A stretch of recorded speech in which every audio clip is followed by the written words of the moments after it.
माझा जीव गेला तर महाराष्ट्राची लंका होईल, असं मनोज जरांगे पाटील यांनी सरकारला इशारा देताना म्हटलंय. मराठ्यांना फसवणाऱ्यांचा हिशेब होणार, असंही जरांगे म्हणाले. मराठ्यांच्या विरोधात भुजबळांना अजित पवारांचं बळ असल्याचा आरोप त्यांनी केला आहे. उद्या महाराष्ट्र बंदचं आवाहन यावेळेस करण्यात आलं, परंतु बंद हा शांततेत करावा, असं देखील जरांगेंनी आवाहन करताना म्हटलंय.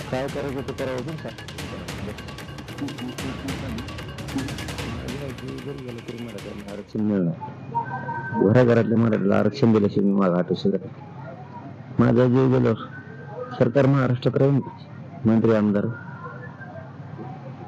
इकडे आता लाखांना रीग लागली अंतरवाली.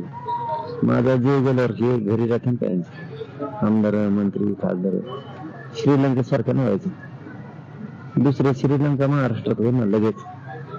दुसरी श्रीलंका महाराष्ट्र ध्यानात ठेवा म्हणा. शिंदे साहेब फडणवीस साहेब तर दुसऱ्याला काही घेणत नाही मराठीत.